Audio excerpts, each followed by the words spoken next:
Ku izina rya Data, rya Mwana, n'irya Mutima Mweranda. Amen. Bene wacu dusangiye kwemera muri Yezu Kristu, ndabaramukije mu izina rya Yezu Kristu, nitugire Kristu. Dusoma muri Bibiliya ikete rya kabiri umutumwa Paulo yandikiye Timote, ni ku kigabane cyaho cya kabiri duhereye ku karongo k'umunani kugeza ku ka 13. Ijambo ry'umutwe riravuga ngo ibuka Yezu yazutse.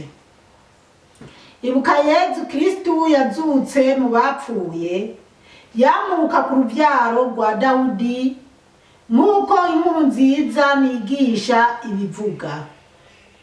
Iyo nkuru nziza niyo mpogwa mu magorwa bandemetse gushika bambohe nk'inkozi y'ikibi, ariko ijambo ry'Imana ntiribohwa.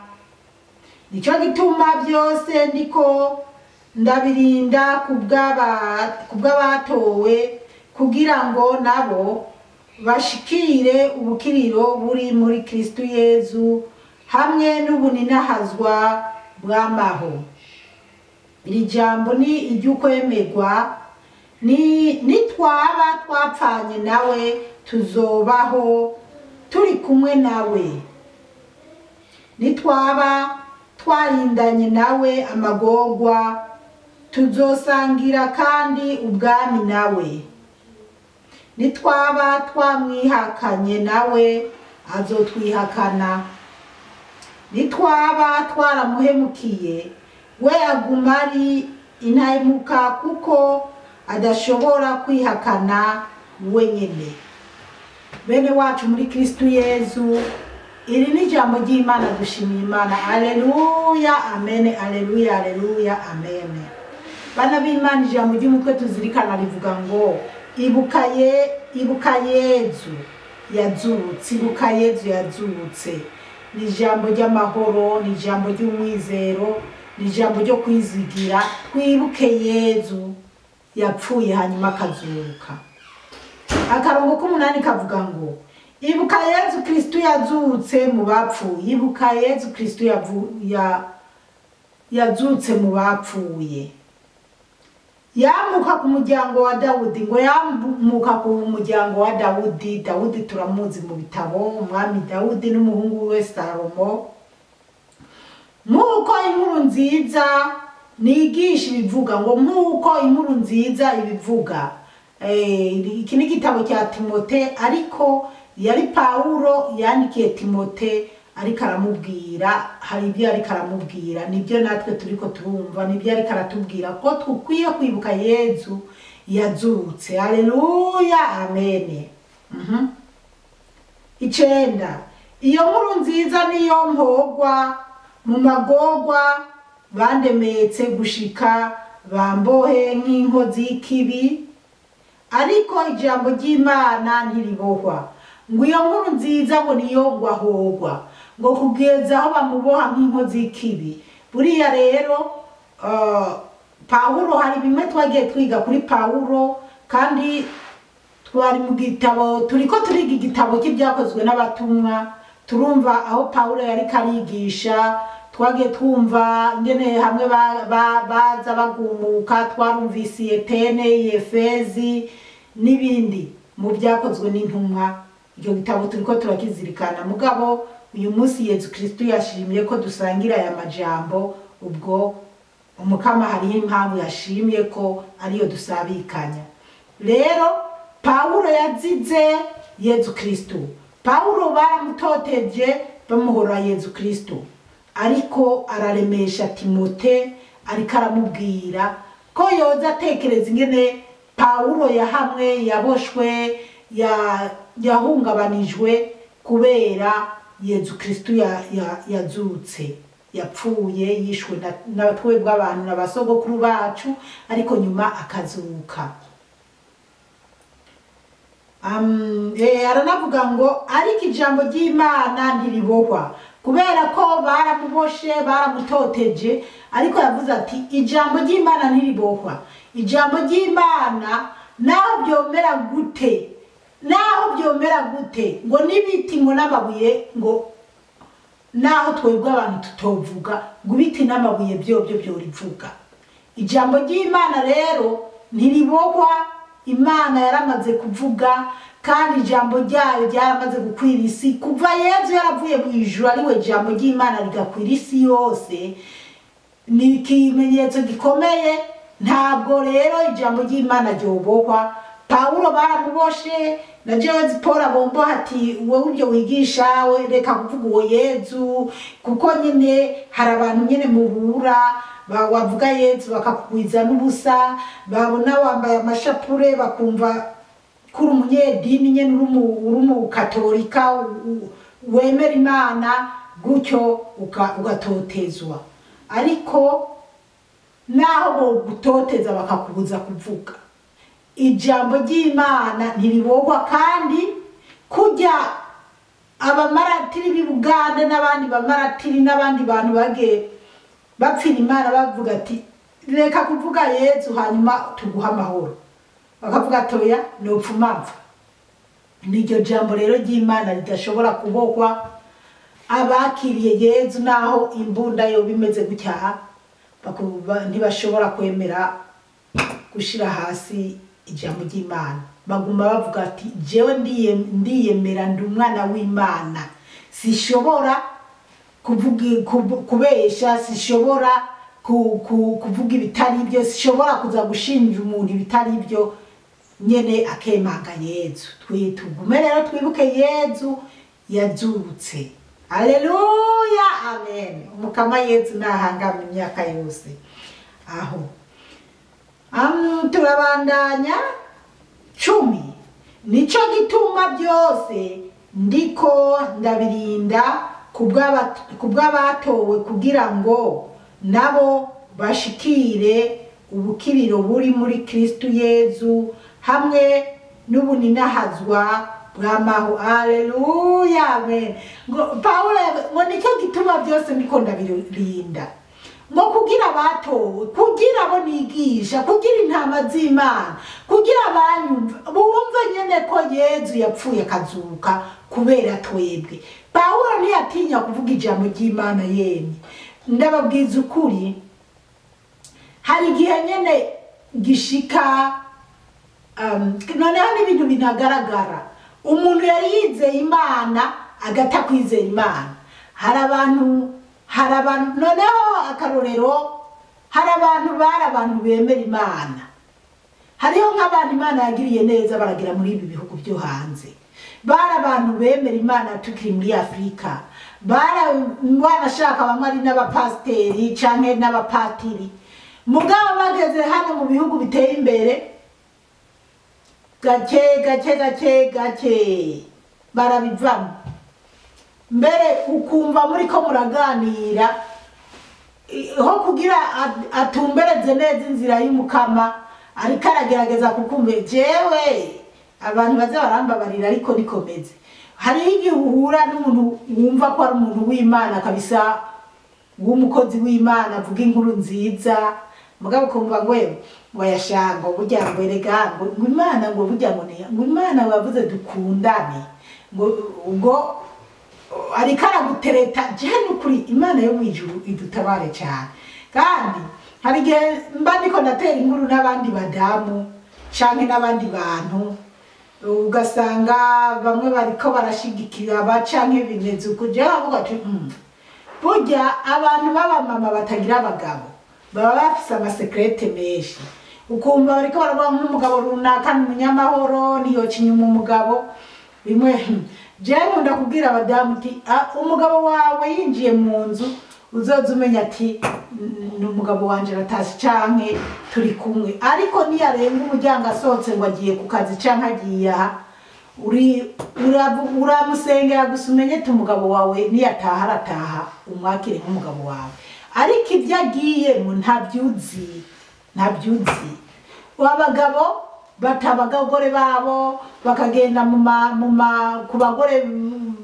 Mbese hari n'abaja badatinya kuja ku bagore bafise abandi bagabo, barereka abagabo babo bagore bagiye ku buzi bagaca baja mu mazu yabo n'ibindi bataye abagore babo mu nzu. Rero ibyo uko si ukwemera Imana kuba ari ukuvanga, kandi ari umuntu aba yiyumva ko yiyita ko ari umukristu cyangwa ari umurokore cyangwa urumva bana b'Imana.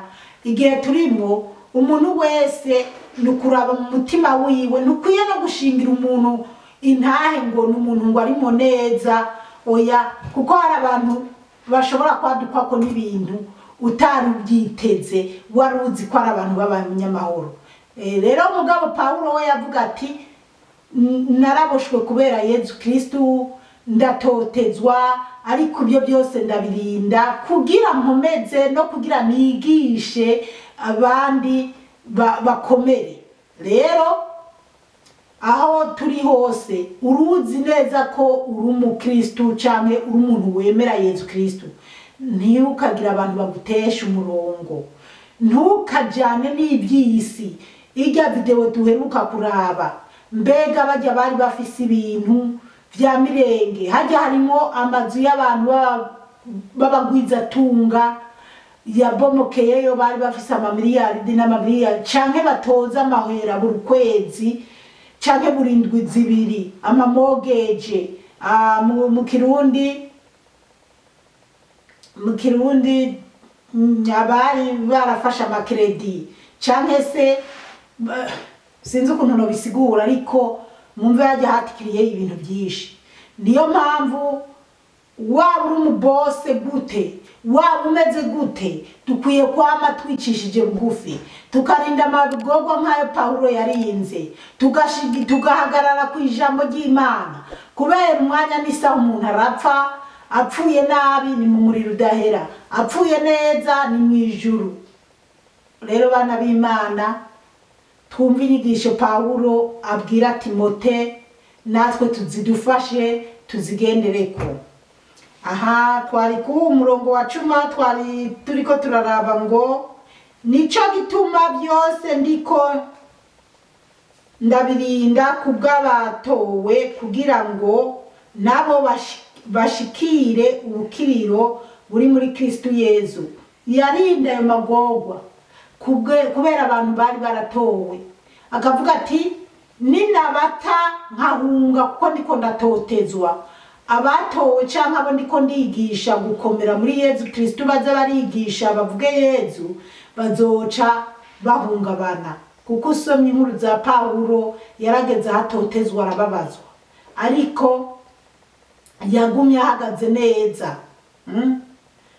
Ngo kubera batowe muri Kristu Yesu hamwe n'ubuninahazwa bw'amaho, ngo hamwe n'ubuninahazwa bw'amaho. Ubuninahazwa bw'amaho ni Yesu Kristu yamaho, ni Imana yamaho, n'ubuhigwe bw'ijuru, ni mu ijuru hazohoraho ubuhigwe butazohera bw'amaho. N'umuntu yavutse ari ngaha mw'isi, akora misiyo y'Imana, yuba Imana nahato muvuga butumwa, yumviriza ijambo ry'Imana canke akagisomera, akarigendera, akitaho imfuvyi n'abapfakazi n'abagowe n'abarushwe n'abari kwa muganga n'abari mu gasho, akagira urukundo.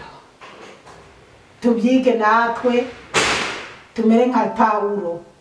Nyimba turi abakozi b'Imana, ntidukorera Imana tuvuga ngo cumpemba nakubwiye ubutumwa bwiza, telefone erega ikeneye umuriro, erega kuvuga ndasarara nkeneye isodoya.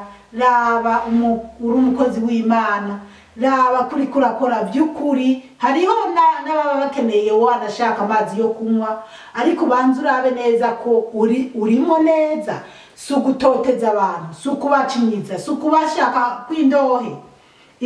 Turabandanya 11 rero haravuga ngo iri jambo ni iry'ukwemerwa. Haleluya, amen. Ngo iri jambo ni iry'ukwemerwa, jambo ry'Imana ni iry'ukwemerwa. Nitwaba twapfanye nawe tuzobaho turi kumwe nawe. Ngo nitwaba twapfanywe, reka subiremo simbesomye nawe. Nitwaba twapfanye nawe tuzobaho. Abantu bapfanye, abantu bapfa bapfanye Yezu Kristu bumva bafise Yezu Kristu bazobana na Yezu Kristu ariko abapfupfiriye mu byaha ntibazobana nawe. Rero niyo mpamvu bidusaba kwama twiteguye gusenga mu gitondo, gusenga ku mutaga, gusenga ku mugoroba, kwama wumva muri wewe wuzuye amahoro, wuzuye umunezero, wuzuye ubugombe bw'Imana. Uvuga uti ninapfa ndapfa ariko nzoja mu ijuru, nzogira umunezero. Ntubu umuntu wijajara ibaze irya video twabo ibi bintu biriko biraba muri Turuki, ibi bintu byabaye muri Turuki. Benshi bapfuye giturumbuka, bagiye mu muriro udahera, bazoja mu muriro udahera niwo barimo, ariko abapfuye bari biteguye bari mu ijuru.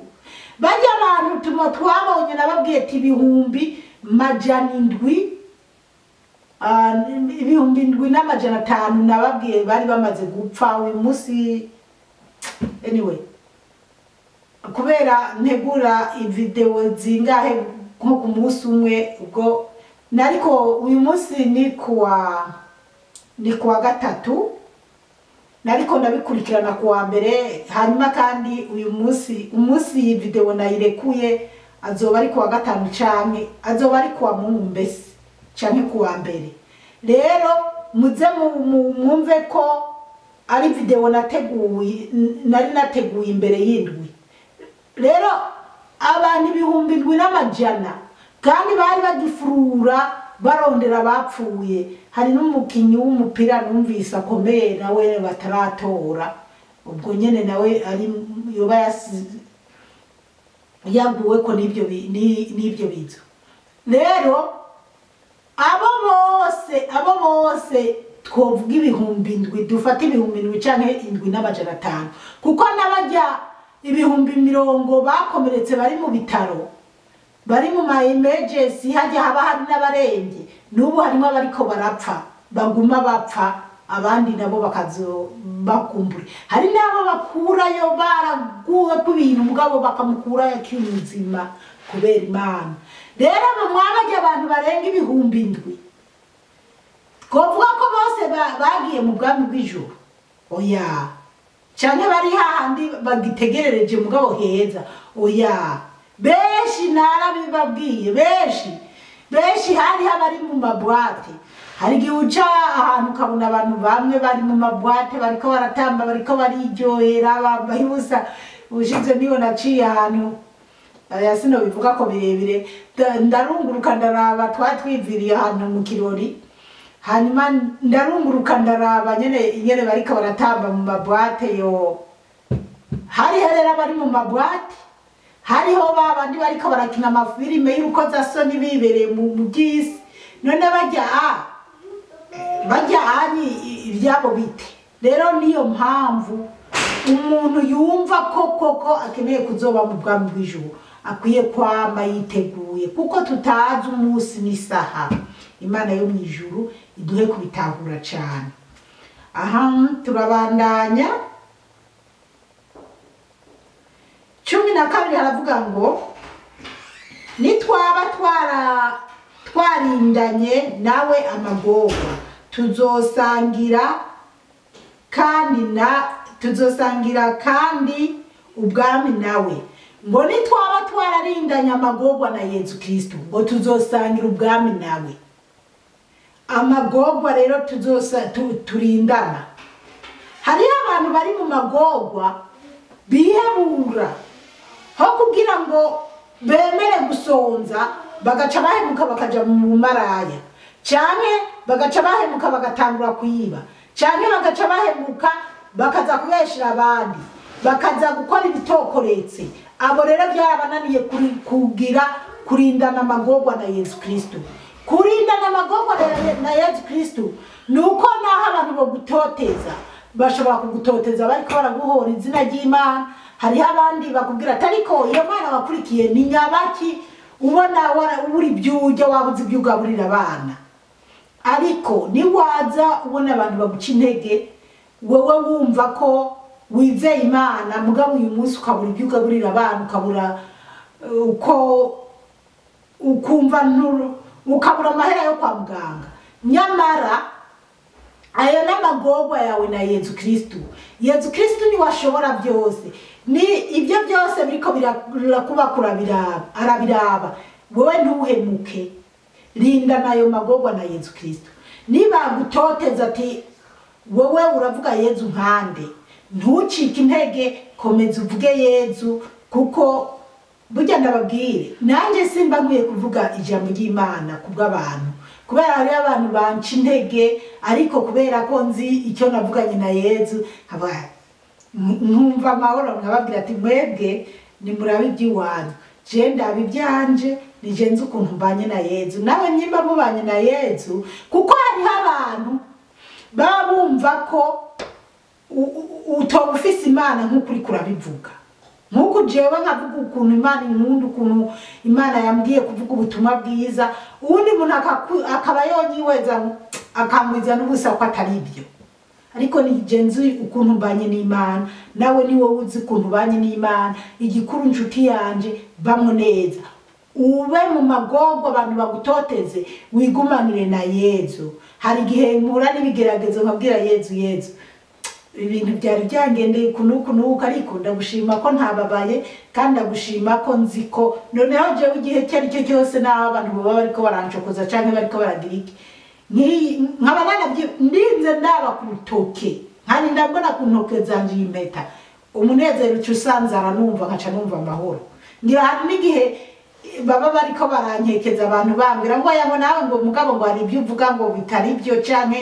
ngo ibi nibi ngo yango hari n'abandi ngo none wowe uravuga ngo Imana ngo yamango yakweretse ibindi yakwere ngo none ngo two kwitatwereka hanyuma ukamenga hari ahantu bariko bo umenga bonzomera ukamenga no babara mugabo ukamenga Yezu aranyibukije ati naba ku ntoki ndinze ndabimpeta ca numva amahoro nkaca numva nyene ko papa wanje Yezu yabonye ibyanje abo ni babe baravugana akazi kawo ibintu nibi tugira amagorwa hamwe na Yezu tumenye ko Yezu nawe yaciye mu magorwa akomeye n'umuvyeyi wiwe Bikira Mariya ntitugatega ubwoba n'ivyisi ntitukirukira amatungo yo mw'isi ntukamanye ukupanyuka ngo uje jewe ndababwire hari igihe usanga turiko turaganira n'abantu umuntu agakora gushika nawe yibagira umwana yabyaye canke gushika kandi ari kurondera gusa kugira ngo wize byinshi Jesse ishobora gukora akazi ko kwihamba ku buryo no kwibagira n'abana banje ngo kubera akazi oya kubera mbanzi iti uranabikora hajya ubigezemo neza ugapfa niyo mpamvu rero dukwiye gukora akazi tukagira n'umwanya wo kuruhuka umwanya mwiza no kupangira Imana abantu hari abantu babyuka ndaraba no mu banje abyuka saa 10 z'ijoro agenda ku kazi akagaruka ku mugoroba rero nkunda kubwira bamwe ati ariko uzuraraba ugire n'umwanya wo kuganira n'Imana nta mpamvu rero yo gukora ku buryo wibagira Imana oya imbere Imana ubyuka wiruke ku kazi ariko ubyuka ubanje guha icyubahiro Imana rero niho tubonye ngo nitwaba twarindanye nawe amagorwa tuzosangira kandi ubwami nawe nitwaba twamwihakanye nawe azotwihakana ngo nitwaba twararindanye amagorwa nawe tuzosangira n'ubwami na Yezu Kristo ngo nitwaba twamwihakanye nawe azotwihakana ngo nitwihakana Yezu ngo nawe azotwihakana suko rero umuntu yoza ngo zipora ngo guhera ubu ngo utihakane Yezu ndakwica ndakurasa hanyuma nkaca mvuga ati okay jewe ndamwihakanye ntawe nzi oyamba bariri ibiki n'ibiki oya sivyo gusa kwihakana Yezu nuko uja mu ngeso mbi niwemere kubera amagogo ufise ukemera ko umugabo runaka guhendereza ibihumbi 5 cyangwa igitenge ugacuja mu busambanyi wihakanye Yezu bikunaniye kurindana amagogwa na Yezu kuko ngo bazorinda amagogwa nawe nibo bazobana mu bwami bw'ijuru abatazorinda ayo magogwa nabo azobihakana kujye rero bikunaniye kwihanganira amagogwa urimo bikunaniye kwihanganira inzara ukaja guta ubwoko ubeshira abandi canke ukaburi kuraca imanza za ngondagondo ukajyaga imfubyi canke abapfakazi canke ari we wese nahaye abari umubosi mucira urubanza nyimba ari tongo giwe ari umubosi nturabe ngo nuko unyabenda canke zipora rumukene nguce ngo muhengekera kuko ababaye canke oya nyimba ari umubose ibintu ari ibyiwe bimuhe nkuko ari ibyiwe ariko nyimba ari umubose ariko aranyanganya umworo canke umuntu ntumuhe kuko aru uzogendera mu modoka yiwe canke azoguha icyubahiro mu biro byiwe oya nivyakunanira rero niwabikora uko ntabwo uzogirana umunezero na Yezu nawe azokwihakana haba mu bucamanza haba kwa muganga haba mu kwemera Imana haba mu gusenga haba mu kuvuga ubutumwa hagarara neza nkuko Yezu abishaka niwahagarara nabi nawe azokwihakana niko Paulo yandikiye Timote kandi byandikiye Timote iyo biza kuba ibya Timote gusa ntibiba byaraje mu ngaha ariko byaraje kubera na jewe zipora birandaba na wewe kayobera birakuraba na Maragarita biramuraba twese biraturaba abana b'Imana bariko baragenda mu ijuru bagomba kubahiriza ibi bintu Alleluya amen turiko turagira ku musozo reka turabe 13 bavuga ngo nitwaba twaramuhemukiye ngo nitwaba twaramuhemukiye murazi kumuhemukira guhemukira Yezu nukuhemukira umwana muto ibaze nk'umuntu w'umupapa ni byinshi arisiguro nyinshi ibaze nk'umuntu w'umupapa akabona kana gahangayitse kagakobwa kagabanza kakaryosha kazara gahuduhera kakagurira udukaye mugabo nyuma kagahemukira ngo nurukundo yaragafitiye nyuma kagahemukira kakajana ahantu ngo yaragakunze ariko aragafasha amashure yakagurira akanyama yakagurira nyuma agatangura kuza kugasohokana mu marojingi nyuma bigasiduka yagateye inda kandi arinze agatera inda cakihakana uwo rero ngo Yezu azomuraba haba namba uwo yarahemukiye Yezu nitwaba twaramuhemukiye we aguma ari intahemuka Yezu wewe ariko aguma ari intahemuka twebwe twaramuhemukiye waguma ari intahemuka mugabo kubagarukiwe bakigaya bakiri mu mubiri rero ni waba warahemutse ugacuma uhura n'ibyago nka bijya biriko birabatriki ntibizoba byoroshe kuko adashobora kwihakana wenyene Yezu Kristo ntiyihakana abiwe ariko kandi abatihakana nibajya bamukunda bamwubaha bamwizeye bakora ibyo ashaka bajya bacumura bakigaya ariko igihe uzoza uracumura uzi ngo uzoza kwigaya kuwa Mungu canke kwisabato canke kuwa kangahe ugacugira ibyago ugapfa giturumbuka bana b'Imana hari ibintu bikwiye kutwigisha twige turabye ku bintu biriko biraba mu isi jewe ibintu naraye mbonye muri Turiki byatumye na Syria byatumye numva ko hari ikindi kintu ngiye kongeza mu kwemera kwanje ego kabisa iyi si de wibaye ndende canke audio mukabimana bahezagire mwarahezagiwe n'Imana ku izina rya Data n'irya Mwana n'irya Mutima Mweranda amen turagusenga Yezu turakuninaza